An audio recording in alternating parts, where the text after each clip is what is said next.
Hello, everyone, and welcome back to another episode of the Beneath the Red Star podcast, a Russian history podcast for normal people. As always, I'm your host, Kyle. Today, we're picking up where we left off in early 1744. Sophie had just been baptized for a second time, but this time, she did the whole thing in Russian.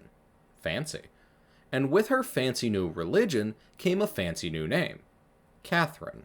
Sophie, now Catherine, was now a member of the Russian Orthodox Church and was well on her way to becoming the new Grand Duchess of the Russian Empire. Now, real quick, Catherine got here to Russia in earlier the same fucking year, man. This is a lightning fast process. In less than 6 months, Catherine had come from Prussia, across Eastern Europe, met the Empress of Russia and Peter, now her fiancé, got some horrible lung disease, almost got sent back to Prussia because of her mom's spying, and has now gotten baptized into the Russian church and is set to get married. I get that Elizabeth is pretty hard-pressed for someone to marry Peter and put this whole succession thing to rest, but Jesus H. Christ. You think she's being billed by the hour or some shit at the rate that she's moving. But because things were moving so quickly, Catherine really had barely any time to get to know anyone.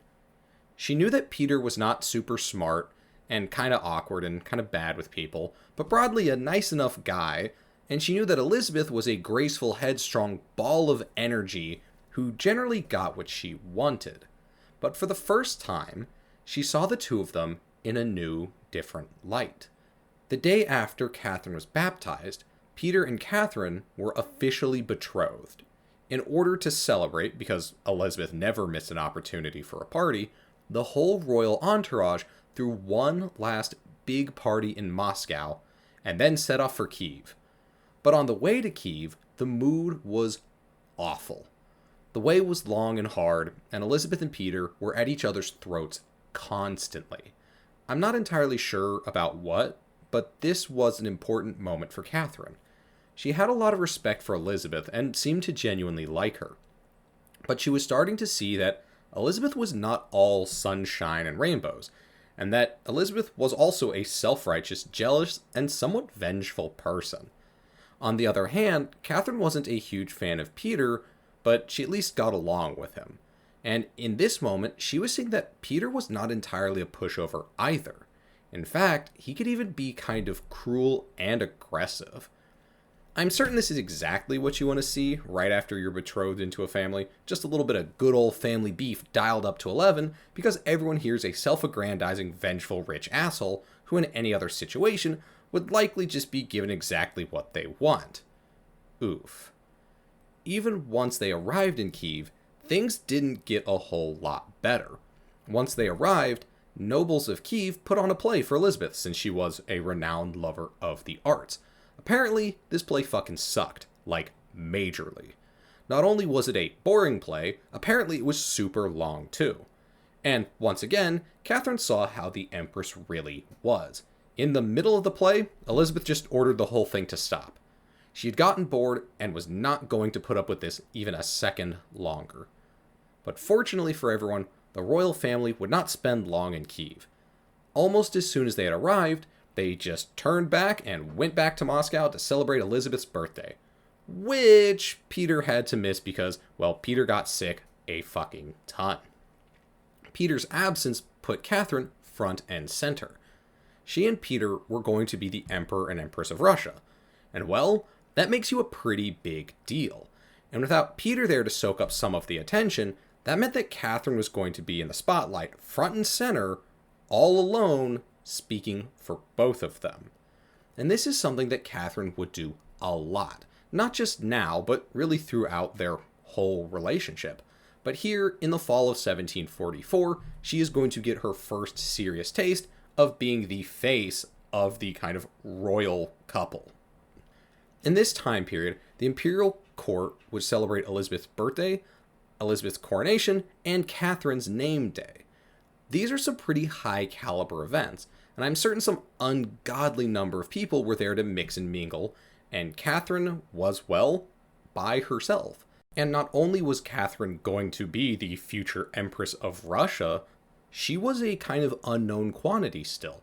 A lot of people didn't really know her and, well, wanted to get to know her. As well, her baptism and her betrothal to Peter were very fresh on people's minds. So, she was kind of the hot thing at the moment. And because of everyone's interest, Catherine was quickly becoming known at the Russian court, and she was making a name for herself.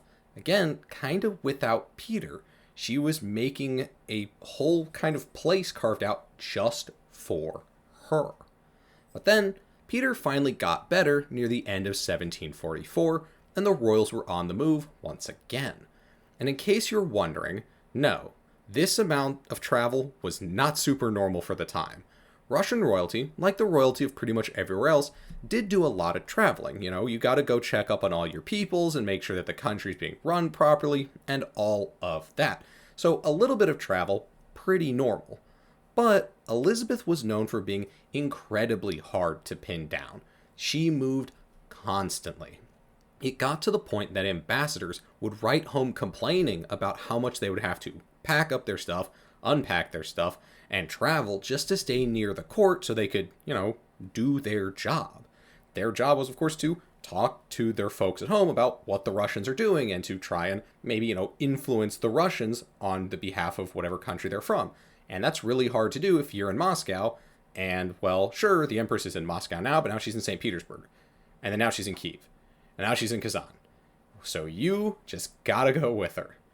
Though, to be fair to Elizabeth, some of this was the rivalry between St. Petersburg and Moscow. Moscow was the old capital, and St. Petersburg had only been the new capital for like 40 years. And still, St. Petersburg wasn't totally put together. So it was kind of hard to, actually use the city as the capital. And then there's the issue of the fact that there were a lot of wealthy and influential people still in Moscow. So basically, you had a lot of wealthy people both in Moscow and in St. Petersburg. In Moscow was kind of the older wealth people, and then in St. Petersburg is kind of the newer wealth people. So if you are the Tsar or Tsaritsa, you kind of have to go back and forth to either, because the old capital, Moscow, the old money people, these are the people who are established. They have money, wealth, influence, power, all that shit. You need them on your side. But then the folks in St. Petersburg, well, these are going to be kind of the newer wealth people. These are likely a lot of government administrators, civil servants, people who've been elevated by the Peter the Great, Petrine reforms and stuff like that. So you need them on your side as well, because they're the folks who actually run the fucking government. So you're kind of in a bit of a bind, because even if you are a Tsar or Tsaritsa that's not interested in bouncing around everywhere like a fucking pinball, you are still going to have to go to and from Moscow and St. Petersburg fairly regularly. But speaking of St. Petersburg, that's where the royals were headed at this time. Here in late 1744 to early 1745, they're going right to the Winter Palace. But this would not yet be the fancy Winter Palace that we know now. No, Elizabeth would ultimately be the one to commission that one, but not quite yet. So, while the fancy schmancy Winter Palace, with brick walls and whatnot, was under construction, the imperial family and their entourage had to live in that silly old wooden version, which was lame. Boo. If you're not booing at home, I will know, and I'll be sad. And in much the way that Elizabeth did anything, as soon as they hit the ground in the dingy old wooden Winter Palace, the plans for the impending wedding were being put onto paper. At this point in the planning, Elizabeth was really interested in emulating the wedding of one of Catherine's cousins, who had also married into Russian royalty. So that's fun. But that's about all of the fun that was going on for Catherine at the time. She was really feeling the gravity of what was going on. Although Catherine was a child at the time, it would be pretty hard to not feel just how crazy this whole thing was. At 16 years old, Catherine was in a foreign country, almost 2,000 miles from home, surrounded by strangers who she did not entirely like or trust, and she was about to be married off to one of those strangers. She hasn't seen her father in almost a year, and her mother is not a popular figure in the area, and is kind of, pulling the strings on some stuff. And she's also about to be banished back home, never to be seen again. So, as you might imagine, Catherine was feeling a little bit of stress, and she was pretty glum about the whole thing. After the betrothal, Catherine became uncharacteristically quiet. And as the wedding day came closer and closer, she shut down more and more. But Catherine went along with it. She recognized the part that she had to play in all this, and she accepted it. She felt that this was her role, and, well, she felt there was nothing else for her to do, no matter how uncomfortable or unpleasant it may be. A few days before the wedding, Catherine met with her mother. Joanna Elizabeth sat down with her daughter and talked about what was going to be expected of her as an empress and as a wife. I don't know much else other than that, but I have to imagine this would have been an incredibly emotionally charged moment. Again, let's take a moment to consider what is actually happening here. Let's not talk about princes or princesses and empires and any of that. A young woman, a girl, has been sent off to marry a man she doesn't know, and is going to be living her entire life surrounded by strangers. And she's going to struggle her whole life to figure out who she can and can't trust. And on top of all of that, the only person that she really has left that she's really close with is her mother. And her mother is about to be escorted off the premises for good. And now, I'm going to project just a little bit here, but I would have to imagine there might have been some anger and or frustration at her mother from Catherine. Catherine's mother, who was so adamant and central to Catherine being effectively sold off to the Romanovs. But like I said, that is me projecting. All I can say is if my parents, who I know are listening, if y'all ever wanted to sell me off to some kind of Russian nobility, I would have been pretty upset. So I have to imagine Catherine probably would not have been super excited about that either, even though she, as she said in her memoirs later, understood that this was her role to play and that she fully intended to play it. But anyhow, all of this to say that this was likely a very difficult and emotional moment, as a mother and daughter said what they knew very well would be likely their last goodbyes. And then 2 days later, on August 21st, 1745, the wedding began. On the day of Catherine and Peter's wedding, Catherine was awoken by the salute of cannons, and when she exited her room in the Winter Palace, she looked out into the city and found the streets lined with thousands of soldiers standing in parade formations. Catherine got dressed and began to make her way to the chapel for the ceremony. On the way there, she was escorted by literally hundreds of cavalrymen, soldiers, and the Empress's own personal retinue. Aside from the soldiers' servants and Catherine's own personal entourage, there were 225 coaches that followed in tow. The people attending would be the biggest, most powerful names in all of Russia, and many of the wealthiest and most powerful people from all over Europe. The procession was so long that it took a whole 2 hours for them to go all the way from the Winter Palace to the Church of the Nativity of God, which was a whopping half-mile away. When the service began, the archbishop who was to wed them asked Elizabeth for permission to wed them before proceeding, which, to be fair, I'm certain this is just a kind of formality thing that happens at all fancy state weddings, but I do think this is kind of an interesting example and cements the idea of Elizabeth's control. She has discretion over everything. But onto the wedding itself. I don't know a whole lot about the actual details, but I do know that it went on for 4 hours. It wasn't until 4 p.m. that the wedding finally came to a close.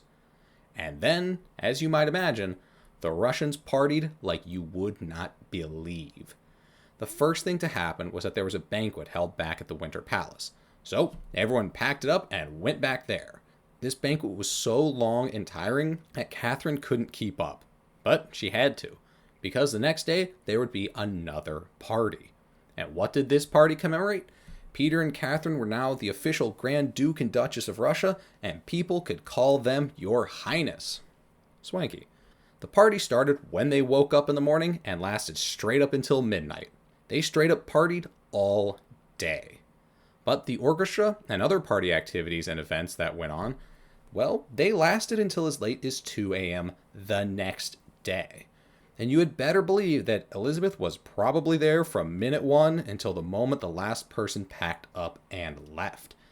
And as such, the next day, the entire central government of the Russian Empire just called in. Yep, got a hangover, not coming into work. I'm not kidding. They straight up said, nah, fuck it, we don't need to be here. But then after a few days of rest, they were back at it. And when I say back at it, I don't mean governing the country. No, I mean getting blind drunk and partying as hard as possible. The royal family and their guests would party for just about 10 straight days after this. The last celebrations for the wedding would be exactly 10 days after the wedding. And the whole thing would be closed out with what seems to be Elizabeth's favorite thing ever: fireworks. And let me tell you, this display was fucking nuts, just straight up on a different level. The whole event was to take place on the banks of the Neva River. And out in the river, there was this raft. On the raft was a giant flaming obelisk and a giant statue of the goddess Venus with flaming hearts in her hands. And the raft itself was decorated with all these Greek mythological sea creatures and was done up to make it kind of look like the raft was a carriage being drawn by seahorses. And then there was enough fireworks there to probably blow up the whole Winter Palace to Kingdom Come. The whole display with its burning hearts and Venuses, Venii, I don't know, and whatnot, was supposed to symbolize the fiery love and passion that Peter and Catherine shared for one another. But this was not quite the case in reality. On their wedding night, there was a bedding ceremony, as was common in Russia and throughout most of the world at that time. So far this is pretty normal. She and Peter were escorted to their personal rooms by legions of courtiers, and the whole thing was overseen by the royal master of ceremony. So, that's fun, I guess. They were then prepared by these people and left to do their thing. While Catherine sat there for 2 hours waiting for Peter to come in, well, nothing happened. Peter had vanished into thin air.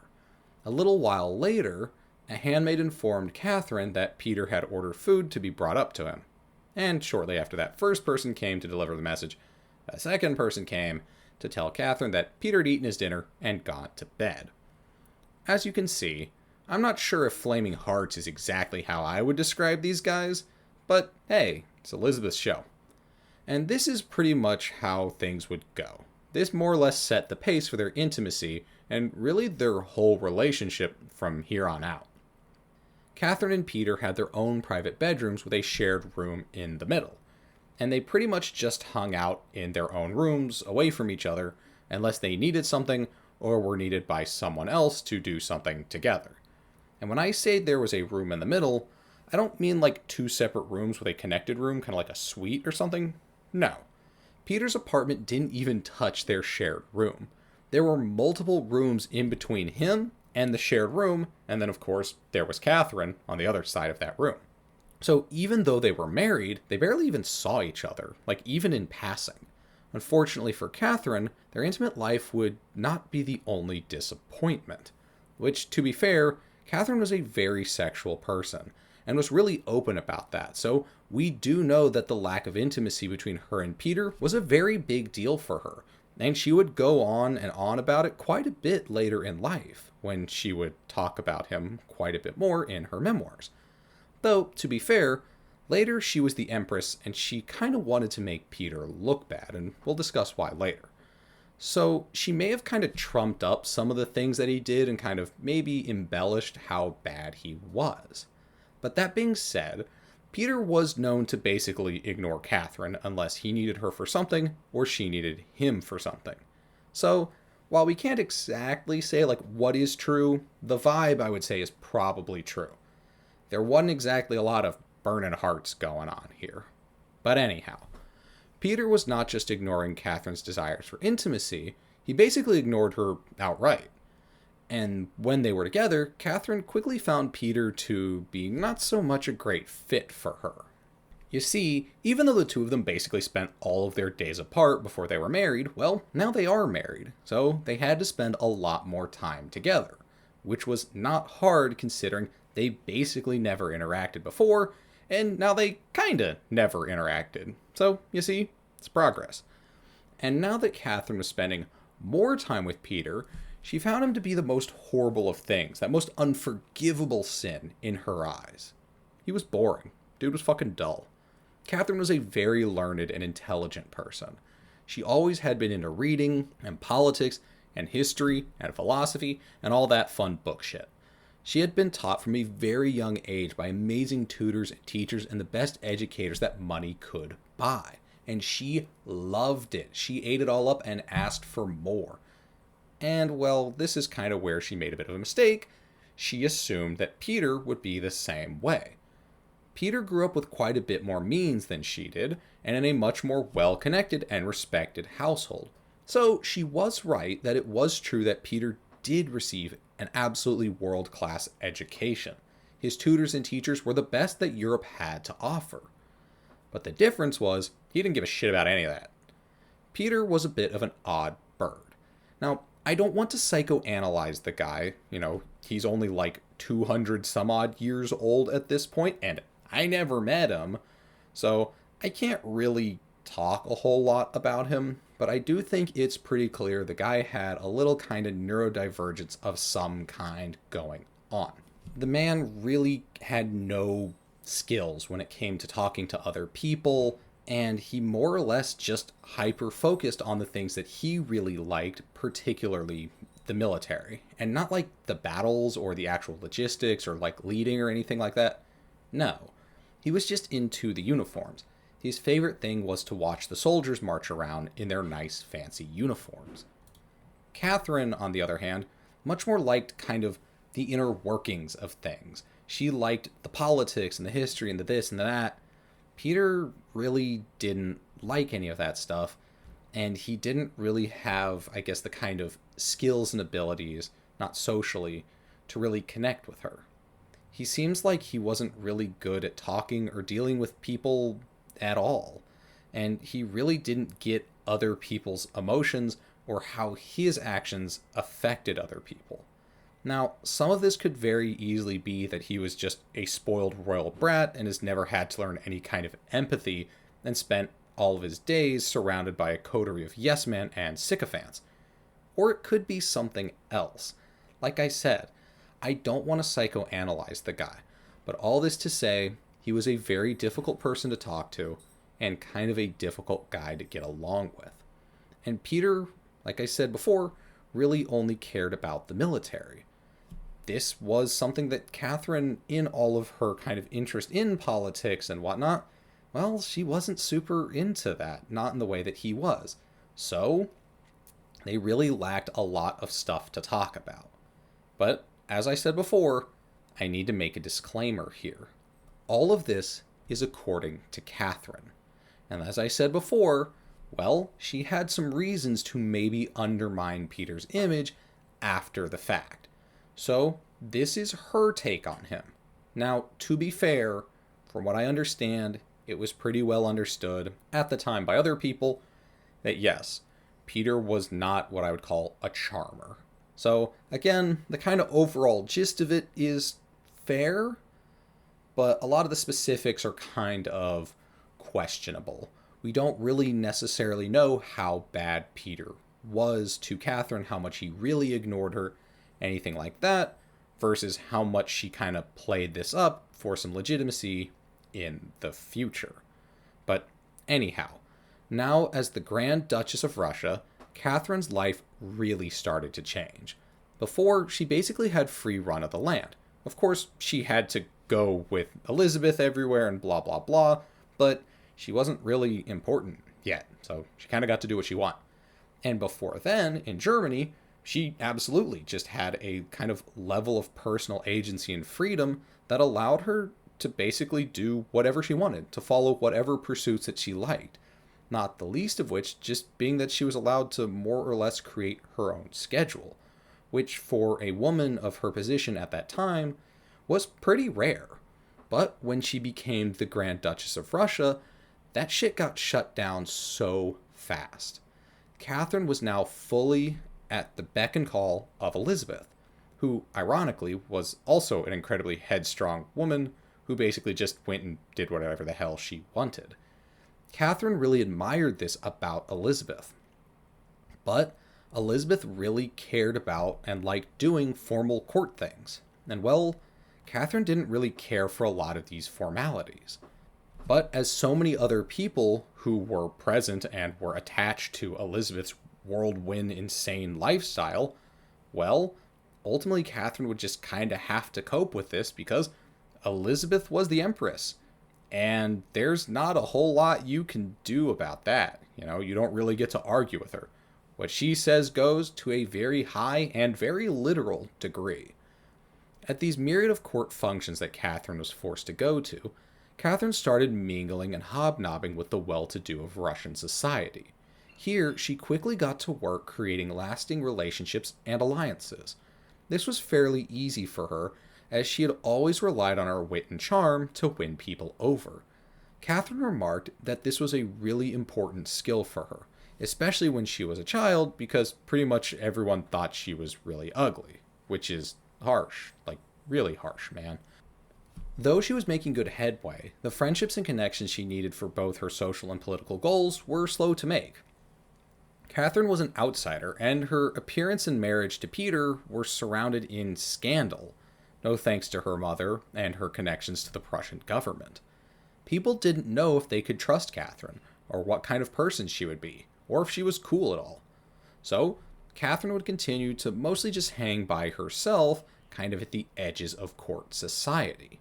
And that loneliness would be punctuated sharply by the lack of her husband, who was off doing whatever the fuck else he wanted to instead of being around with her.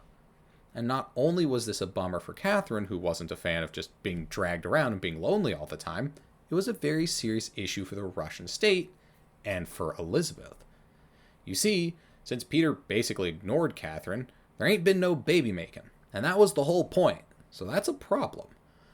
The whole point of these two getting married was that they would have a baby, and Elizabeth would get a good, clean line of succession, and everything would be hunky-dory and amazing. But everything was not hunky-dory and amazing. So, Catherine's deprivations increased.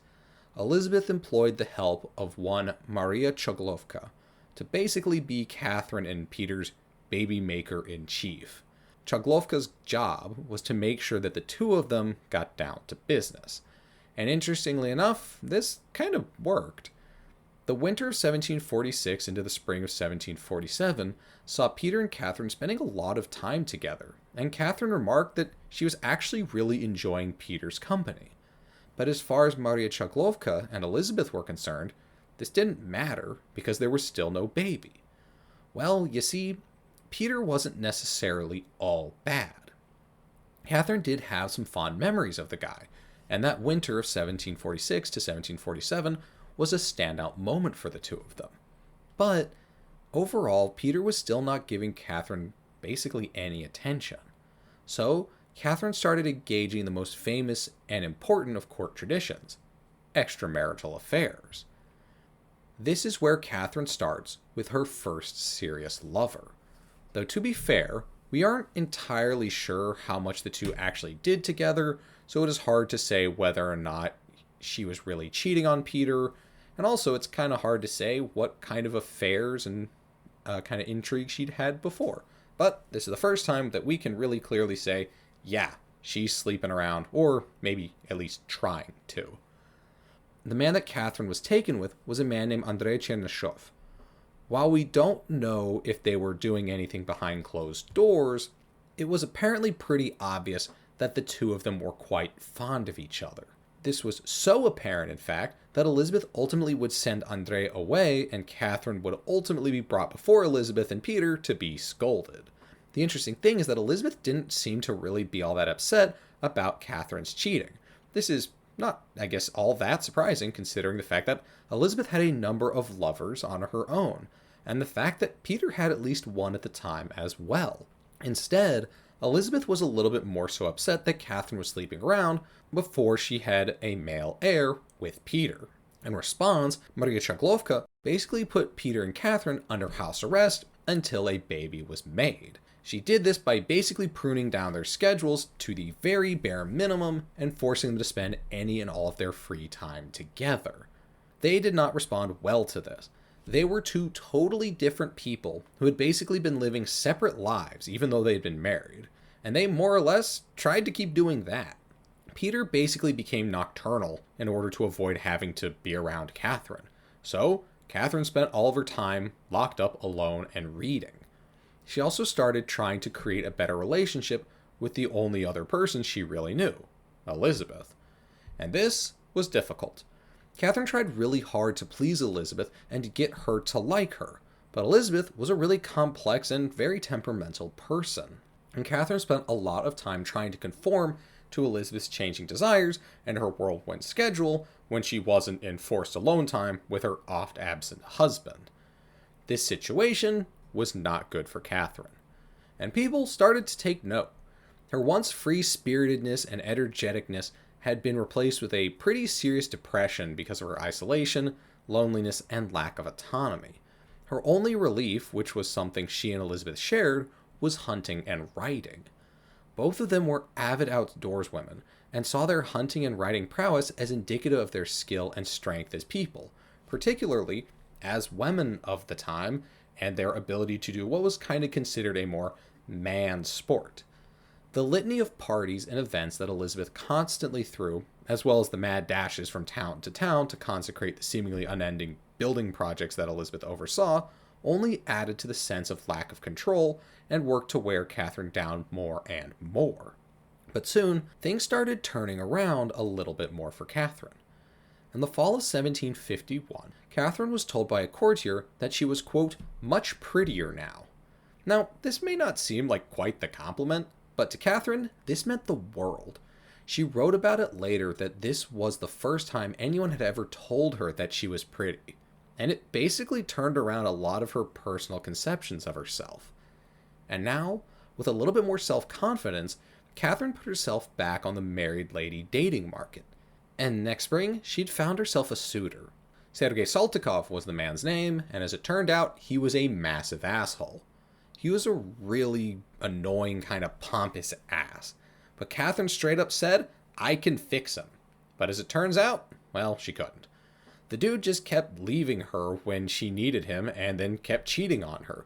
But Catherine was infatuated with the guy. Then things got kind of weird. She got pregnant by Saltykov 2 times. Both pregnancies would ultimately miscarry, which was incredibly dangerous for a woman at the time. And the second pregnancy, according to Catherine, was conceived at the behest of Maria Chaglovka, who had pretty much given up on trying to get Catherine and Peter to have a baby on their own, so turned to Sergei Saltykov to try and get them to come up with a child. In 1754, Catherine would get pregnant for a 3rd time. When this happened, the whole world more or less ground to a halt. Everyone in the Russian court was fucking terrified. Catherine had miscarried twice now, and the second one had been particularly dangerous. Everyone watched and waited with bated breath to see, well, what would happen. Elizabeth even allowed Catherine to not participate in her court duties while she carried the baby to term. Something she seemingly made Catherine do the first 2 times, so yeah, I guess at least she's learning. But this time, things would go differently. This time, Catherine would successfully give birth to a son, Paul, in the fall of 1754. And wouldn't you know it, the Russian court lost their fucking minds. All the waiting and hoping and weird bedroom machinating had finally paid off. But whose kid was it? Well, we don't really know. And to be fair, at the time, no one really fucking cared. There was a decent chance that this could have been Saltykov's kid, but there's also a decent chance that it was Peter's. Though ultimately Paul would grow up to look quite a bit like Peter, so it seems like it likely was him. But realistically, it could go either way, and well, the Russian court was very aware of this. But no one cared. They had their male heir, and that was good enough for them. Everyone was tired of waiting. So, as one might expect from Elizabeth, massive parties were thrown to celebrate Paul's birth. But Catherine couldn't go to any of them. She was still recovering, and pretty much as soon as she'd given birth, her baby was snatched up and taken away from her. She was all alone, completely abandoned, and became very depressed. While the rest of Russia partied around her, Catherine had no one. Her only really close friend, Maria Chaglovka, had been dismissed from her position, both because Catherine had had a baby and now her job was over, but as well, Maria's husband had become terminally ill. At the same time, Saltykov, Catherine's paramour and potential father of her child, straight up just skipped town and left. And Peter, well, he wasn't getting any closer. So Catherine was left to deal with her postpartum depression entirely on her own. Shortly after Paul's birth, both Catherine and Peter picked up new lovers. Catherine's was a Polish man named Stanislaw Poniatowski. We're just going to say that, and if I'm wrong, sorry, Poland. We will discuss him more later, but the main thing for right now is that the two of them were super into each other. Poniatowski was everything Peter wasn't. He was smart, funny, sensitive, and, most importantly, he was present in Catherine's life. He was actually a very good thing for her. But the stability that Catherine had just started with Poniatowski was once again thrown into turmoil, this time because Elizabeth was dying. In no uncertain terms, Elizabeth was a hedonist and a workaholic. Bit of a weird combo, I know. But what this means is that she didn't take care of her body, both as a means of doing work and as a means of pleasure. Eventually, the stress of the party lifestyle and the workaholic one did Elizabeth in, and it was not a pretty process. Elizabeth's collapse started in the late 1750s and lasted into about early 1762. Elizabeth started losing energy and focus, and ultimately would start to lose consciousness even, and couldn't even keep herself upright. But even though Elizabeth started to make fewer and fewer public appearances, that didn't mean she actually slowed down the court schedule. This is because not only were the court functions just little get-togethers for the nobility of the Russian state, they were where the Russian nobility mingled and discussed what they were going to be doing as actual leaders of the Russian state. And without Elizabeth there to anchor these meetings and to guide people and dictate what was going on, the Russian courtiers needed someone else to lead them. So they started looking more and more to Peter and Catherine. There was just one problem here. As always, Peter and Catherine was really just Catherine, because, well, Peter, as you might expect, was nowhere to be found. What this meant was that in many ways, Catherine had become the de facto face of the Russian imperial family as Elizabeth laid at home slowly dying, and Peter was off doing God knows what rather than getting to know the people who he was likely going to soon be counting on to run the country when he would be in charge. As well, this meant that Catherine not only had better connections with these folks than Peter, but that she was able to get a really good feel for how the people of the Russian court were doing. And in a word, they were doing bad. Elizabeth was the glue that had been holding Russia together for quite some time now. Hell, even before she took the throne, she was an instrumental force in keeping the Russian government all together. And the Russian court wanted someone like that. They wanted someone who was smart and energetic and present and strong-willed. They didn't want someone like Peter. Rather, they wanted Catherine. And as Catherine would write to Poniatowski, some people had already approached her, even before Elizabeth had died, to discuss the possibility of a coup d'etat against Peter in case he turned out to be as inept as everyone had feared. But this was not something the Russian nobility were ready to do just yet. There was no need. Not yet, anyways. In the latter years of the 1750s and the 1760s, Elizabeth was still alive, and while not physically present for everything, she was still sharp. But as everyone knew, she was kinda going out. Ultimately, in 1762, Elizabeth would die, likely from some kind of stress-related affliction. Then it happened, the thing that Catherine and Peter had been brought together to do. They were perfectly poised to finally take up the mantle, just as Elizabeth had planned. At this point, Peter could ascend to the throne with a male heir in tow, and set Russia on the path to stability and greatness, just as Elizabeth had intended. Or well, that's the thought anyways. Thank you all for listening. I hope you enjoyed this week's episode, and I hope you learned something here today. If you did enjoy, or even if you didn't, please don't hesitate to leave the show a review on whatever platform it is that you listen on, as your reviews help me to make the show better, and of course, engagement with the show does make the algorithm happy and helps the show grow. If you'd like to stay up to date on the goings-ons with the show and to get little tidbits about Russian history and current affairs, please follow the show at BTRSPod on Instagram. And once again, thank you all for listening. I hope y'all are having a wonderful day, and I'll catch you for the next one. Bye-bye.